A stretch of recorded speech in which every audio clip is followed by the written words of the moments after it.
En passant, la Russie patiente le hockey des Américains. Il n'y a aucune chance d'abattre ces missiles. Et si les experts occidentaux pensent qu'Oreshnik peut être abattu, nous leur proposons, ainsi qu'aux pays comme les États-Unis qui les paient pour leurs analyses, de mener une sorte d'expérience technologique. Une expérience technologique de haut niveau, le duel technologique du XXIe siècle. Qu'ils choisissent un endroit, un bâtiment, disons à Kiev, qu'ils y concentrent toutes leurs forces de défense aérienne et de défense antimissile, et nous les frapperons avec Oreshnik. Et nous verrons ce qui se passe. Nous sommes prêts pour une telle expérience. Mais de leur côté, est-ce qu'ils sont prêts?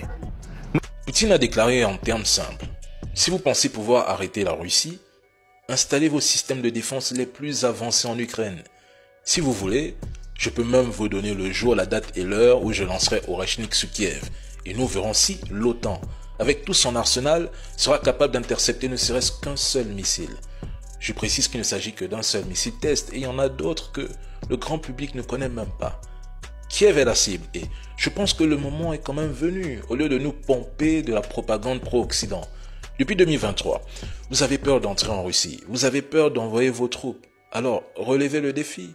Vous dites que Poutine a affaibli, qu'il n'a plus de missiles, plus d'effectifs, que la Russie est en train de s'effondrer, que son économie va mal.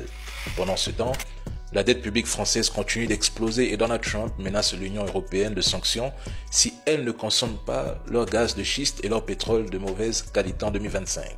Selon vos propres indicateurs, l'économie russe se porte bien, un taux de chômage à 2,3% et une croissance qui frôle les 8%. On ne voit pas ça en Occident où vous manquez de matières premières pour survivre. Ah, et vous dites aussi que Poutine n'arrive pas à envahir l'Ukraine, un pays de près de 603 000 km² en 2022.